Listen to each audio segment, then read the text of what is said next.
What the hell is going on in my state of California? Why don't we have election results yet? It's a great question. Remember when you used to turn on the TV on election night, and by the end of election night, maybe even over dinner, you had a pretty good idea of who was going to win?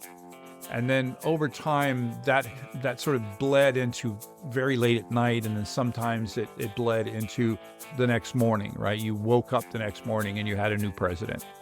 That's changed over time, and when you have a state as large as California, people get annoyed that they don't know what's happening, and again, they think that it means something untoward, and so they get mad at us, and they want to know what the hell is going on over there. So that's what this episode is about. It is definitely a departure from my normal content, and Persona is not even here. I decided to just do this one on my own. But if you're interested in it and you want to know what's actually happening, then, this is for you.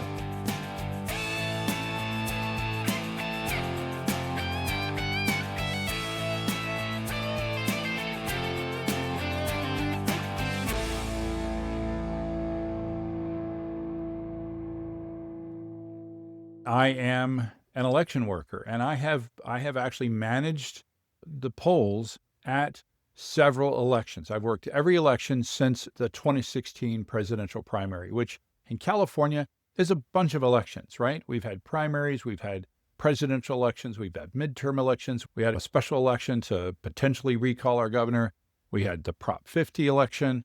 I worked a lot of elections, and I think I have a pretty firm grasp of the way things are run here in California. And I can especially speak to, with a great degree of certainty, how things run here in San Diego County, which are indicative of the rest of the state, given that why we do things the way we do is driven by state law. What am I going to talk about? First off, I'm going to talk about just why things are working the way they are, specifically changes that we made in the election law back about 6 years ago. And one of the things I hear is Florida does mail-in votes. Florida could do it in a day. Why can't California? There's also this thing called the red mirage. The red mirage is a real thing, and I can explain why it happens and that it's not fraud. Sorry to disappoint some of you. For example, we saw it in the gubernatorial primary, where initially the Republican candidate, which was Steve Hilton, was ahead, and then the Democratic candidate, Becerra, pulled ahead of him in the polls. So that they call that the red mirage. Why does that happen? And why doesn't any of this mean voter fraud? And by the way, if you want to reach out to me, if you want to talk to me, if you want to interview me to talk about this somewhere else, I'm more than happy to do that. I believe in what we're doing here in California. Not everything, okay? I'm not just because I live in California doesn't mean I like everything. I don't like this. I don't like having to explain things like this. I don't like the fact that, my family from afar. I spoke to my father earlier today, and the first thing he said is, how's the counting going, right? I don't like that. I don't like the way it makes us look, but at least I think I can speak to it from a certain degree of authority. How did we get here? So what happened is we made some changes in the election law that allowed us to send a ballot via mail to every registered voter. Prior to that, you had to actually register for mail-in voting the way it is in Florida, right? Where you have to actually request. You didn't need a reason, but you did have to request in advance to get a mail ballot. I did. I had a mail ballot prior to this happening. But then we started mailing ballots to every registered voter. And this was done at the time. COVID had a lot to do with it. The idea was that people didn't want to go to the polls, and so we wanted to allow people to vote. And then it worked. And so we continued, right? We basically continued this process. It wasn't done via any sort of executive decision. We voted on this idea. We put this into law that we could do this. And the way California law is that as long as the ballot is mailed and postmarked by Election Day, specifically by 8 p.m. on Election Day, and it's received within 7 days of the election, then it will be processed. So that's the two big things and that's really what we're talking about here. We also made some other changes, which at least here in San Diego, we went with what we call the vote center model, where we went with a smaller number of digitally connected vote centers versus the thousands of small places like garages where you had to go to a particular person's, typically like a person's garage, and you would vote in person, and you had to go to a particular precinct because the printed voter roll, that's where that was. Went, you saw your name, you signed your name next to that, and then voted.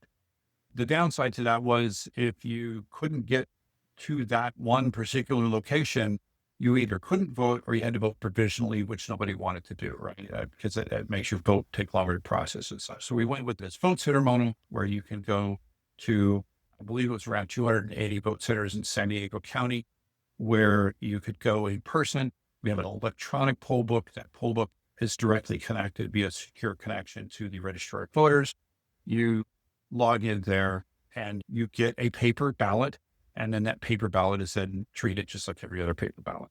That was another change we made. But both of these things, the reason why I mentioned that other change, even though it's not relevant to this particular discussion, is that both of these things were done to increase voter access, to make it easier to vote. We went with up to 11 days of early voting, which I'm sure some of you think is ridiculous, but that's what we did. We went to you can vote up to 11 days early at these vote centers. And that was done to accommodate different people's working schedules and things like that. But the big thing, and the thing that's really relevant here, is this mail-in ballot, right? It makes it super easy. Basically, all you have to do is mark your ballot, drop it in the mail, done. You can just do it right at your house, drop it in your mailbox, and off the ballot goes. You can also drop it at a vote center. You can drop it at a library. There's all of these drop boxes that are not handled by the mail system. They're handled by the registrar of voters, or the ROV, as I may call it. So some of you might say, well, you're not the only state that does mail-in ballots. What about Florida? Florida has mail ballots, and they manage to process them roughly by election or maybe the next day. So why is it that California is so messed up, is basically what some of you might say. Here it is. When you look at specifically Florida versus California, law is very different. With Florida, your ballot has to get there by 7 p.m. on the night of the election, or else it will not be processed. So if you mail the ballot, even if you mailed it early enough for it to normally get there, and then the mail service is late and delivers your mail ballot the day after the election, it will not be processed. Okay. That's just the way Florida law works. Whereas in California, as long as you mail it or drop it off by 8 p.m. on the election day, Friday, then it will be processed. The signature will be verified and all that stuff, but it will be processed. And I think those big differences between two laws really explains what's going on here. And that is the vast majority of voters in Florida, because they know if they don't mail it in time, their ballot is not going to get counted. They mail it early because they don't trust the mail system. And so they either drop it off in person early or they mail it early. And they do that because of that hard, fast deadline. In California, I think because they know that it's going to be up to a week, and they know that, generally speaking, the Postal Service is going to deliver things within a week, they wait until the last possible minute. And I have data to back this up. But so what people do, because I've spoken to them, is they watch the polls. Let's say, for example, you're Republican and you were interested in Steve Hilton and Chad Bianco. As the polls sort of got closer to the election, it looked like Hilton was going to have a much better chance of winning. And so you might say, well, I like Chad Bianco, but I'm going to vote for Steve Hilton instead because he has a much better chance of winning. And because, by the way, this is also really important, California runs on we call it the jungle primary. The top two getters of votes are what goes to the actual election. Which means that you're not guaranteed to get a Republican or a Democrat in the election. There was a time not that long ago but it looked like we might have two Republicans in there. It looked like it might be Hilton and Bianco as the two people in the election. There would be no Democrats. And this was because we had the guy that dropped out, and we had 50 something Democrats running for governor, and that they were splitting the vote between all. So there was this worry that that there was going to be no Democrats, and then the Republicans are now starting to worry that there's going to be no Republicans. It's because there's a jungle primary. Okay, so people were saying you really ought to use your vote strategically, and so they waited until the last few days before the election to see how are things shaping up. And they see, by the way, this is based on polls, not election results, because we do not reveal the election results until after the close of the election. So just based on polling, people were saying, okay, Hilton is looking better on the Republican side. Becerra is looking better on the Democrat side. I'm going to cast my ballot for one of those because that's this the side I'm on, and I don't want to, quote, waste my vote on somebody that's not going to win. So all of that put together means that a whole bunch of people cast their ballots at the last minute, and they either dropped it off at a ballot station, or they either dropped it off at a vote center or a drop box, or they dropped it in the mail. And so the result was, when you look at, again, I'll speak to just San Diego County. When I looked at the number of ballots, it looks, based on what I saw, that they can process about 80,000 to 100,000 ballots per day in San Diego County. This is verifying the signature, right? The ballot shows up, they take an image of that signature across, that's on one side of the ROV. On the other side, there's this large room full of people who are just doing this. They have an image of the signature from the ballot. There's a barcode that identifies who that ballot is associated with, which then allows the system to pull up all of the images that they have on that person. And then they do a signature verification. So they're doing that one ballot at a time, one person at a time. And they can do about 80 to 100,000 ballots a day.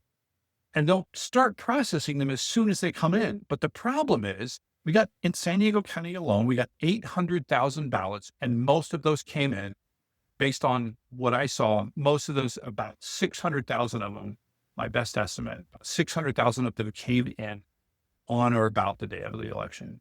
And so they're processing them at about 80 to 100,000 ballots a day. And as of this recording, which is Sunday, June 7th, they still have about 200,000 ballots to go. Because again, 80 to 100,000 a day. And that's why it's taking so long. Is it because of the way the laws work and because of the way the voter behavior is? The vast majority of them show up at the last minute, and then we have to process them one by one. This isn't about counting. Counting will take minutes. Literally, once they get all of these ballots, as soon as they process ballots, the counting is done automatically. That's done via machines that count ballots. Okay.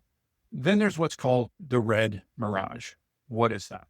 This really started happening back in the 2020 election.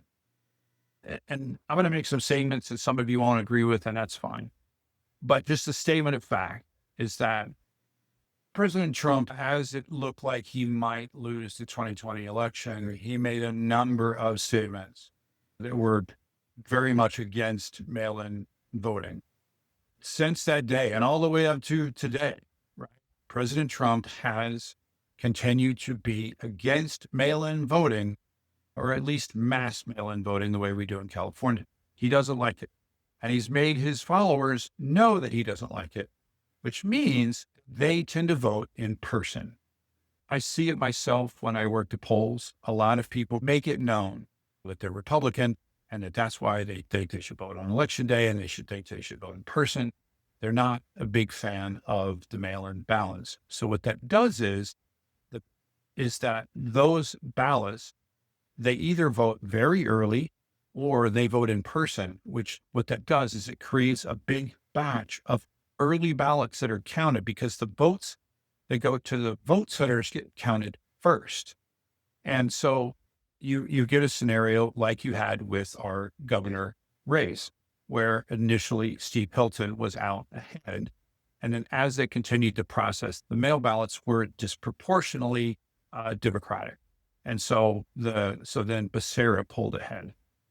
It's not due to fraud. It's just due to the fact that more Republicans vote in person or early, and the Democrats vote generally by mail and are often being very strategic as to when they mail their ballot, and they often mail it very late. That's all it is, right? So that's what the red mirage is about. But this process simply takes a long time. Like I said, in San Diego County, they're doing 80 to 100,000 signature validations every single day. And they've got about 800,000 to get through. They started a few days before elections. It looked like ballots started showing, the vast majority of ballots showed up a couple of days before the election. They processed those. They continued another 80 to 100,000 a day. They've got about 200,000 left. And so I would estimate by possibly late Tuesday, maybe early Wednesday, they will have processed all the signatures. Counting the ballots is easy. That goes very quickly. And then what happens is you have the unofficial count, right? The news will report on, the news is already reporting that Becerra is going to advance the general election. That is the news, and that is a statistical probability, not anything official that comes from the state. But then what happens is, and I think it's important for you to understand that we do use computers to count the ballots, right? But here's the thing. It's a trust but verify. There's a Ronald Reagan quote for you there. What if there's a supply chain attack on the systems that count the ballots? What if when they count, they throw every third ballot or whatever, right? And this was something that was alleged back during the 2020 election and it was alleged a lot. And so how do we validate that? That's what the 1% is for. So the 1% check, we pull roughly 1%. I say roughly 1%. It's because it's based on pulling of cartons, not ballots.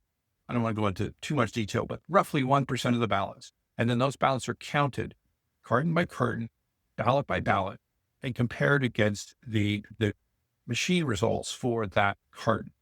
And it's done by human beings, one person sitting at the head of the table reading the ballots, right? And then two other people doing a manual tally of each race, right? And then they add it all up. And then this person gives their number, this person gives their number, and then this should match the results from the machine. If they don't, then guess what? They do it all over again. And so any of the kind of things that California is being accused of, and other systems are being accused of, this would find any systemic issues. So that takes time, right? Verifying, in the case of San Diego County, 800,000 signatures takes time. By the way, I did see another number, and that was that only 30,000 ballots today, which is, let's see, by Friday. So we had the election on Tuesday. So Wednesday, Thursday, and Friday, only 30,000 ballots were received after Election Day. We're talking 800,000 ballots, most of them received before Election Day. So it's not even this whole thing about whether we should or shouldn't get ballots after Election Day. The problem is human nature is causing them to wait till the last possible minute, causing all the ballots to show up all at the same time, and then we got to verify them, and it takes a long time. So that's why what is happening is happening. And, just a couple of things. Again, California is following California law, right? I think it's also important to note other important things that, like, no ballot is ever left in the custody of one person. There is a chain of custody for every single ballot from when it's created to when it's transported to what we call, which is DART, which is a centralized team that then takes the ballots for that. So in our area, I was at Bondsville. Our DART team is in Fallbrook. We have two people that leave our vote center at the end of each day to take the ballots and escort them over to a team of two who are then they're collecting the ballots from that area, and they take that and take it down. So it's always two people with the ballots. And also the ballots are tracked from each vote center has three numbers that they get to check. We know we have a number that shows us how many people checked into the electronic poll books, the EPPs. We have a number that shows us how many people printed ballots out from the BMPs, the ballot marking devices. And then we have how many ballots are physically in our hands. And those numbers should all match, right? And we also seal, by the way, we seal the cartons before they leave, right? So there'd be no way for, even if two people wanted to somehow collude and stuff ballots. So the numbering wouldn't match, the seal would be broken, the seal is signed by everybody. There's a chain of custody from the moment that ballot is created to all the way into the end over there in the ROV. I saw some crazy things in the last couple of days following stuff on Facebook. One of them was about our newest law, which, they said, well, it prevents outside people, prevents law enforcement from observing the election. That is nonsense. That is not what that law said. What the law said was that what that sheriff did in Riverside County, I believe it was, where he seized the ballots and had them in his own possession outside of the ROV. That's what we specifically made illegal. We basically said that is illegal to seize ballots in that way. But guess what? That same sheriff could come. You can go. Any person, including law enforcement, including anyone who distrusts the systems, can go to at any point and observe the system from beginning to end. And by the way, we get observers all the time. So the entire process has a great chain of custody, has observers all the time, has people digging into the numbers to figure out, if anything like dead people voting, that whole thing. But I just had a discussion online with somebody who's like, yeah, but dead people are getting ballots because of the way we do things. Yes, dead people are sent. They're not getting ballots, but they're sent ballots. But here's what's not happening. The dead people aren't voting. You don't have to trust me. Go check out the Heritage Foundation. They did an investigation into a whole bunch of things, and they didn't find this kind of stuff. There's allegations that this is happening all the time, and it just isn't happening. At least not in any significant numbers. To do, did one or two, what dead people vote? Possibly, but because basically where that even could happen is where you get a ballot. It would have to be really purposeful, but if a quote unquote dead person could try to vote by, let's say you have a husband and wife, the wife has passed, the husband gets the ballot, and he signs his wife's name. Theoretically, that would cause the dead person to vote. But guess what? That's not happening, right? What could happen is you could see someone trying to vote and just grabbing their wife's ballot. But guess what? Each mailed ballot has a barcode that identifies what voter that is. So if he opens up the wrong ballot and signs it, then that would look like a dead person tried to vote, when in reality it was just a person grabbing the wrong ballot. The signature wouldn't match, so ultimately that person would not get to vote. Anyway, I hope this is helpful. I just wanted to help explain why is California so different than, let's say, Florida. There is a significantly higher number of votes. There is a significantly higher percentage of votes that come in by mail. 80% in California versus 21% in Florida from the last election that I could get numbers for. And because of the way the laws are, they come in at the last minute. And it takes a long time to do signature verification on millions and millions of votes. If you have questions, post them on YouTube. And I hope this helps. That's a wrap. The Backup Wrap-Up is written, recorded, and produced by me, W. Curtis Preston. If you need backup or DR consulting, content generation, or expert witness work, check out backupcentral.com. You can also find links for my O'Reilly books on the same website. Remember, this is an independent podcast, and any opinions that you hear are those of the speaker and not necessarily an employer. Thanks for listening.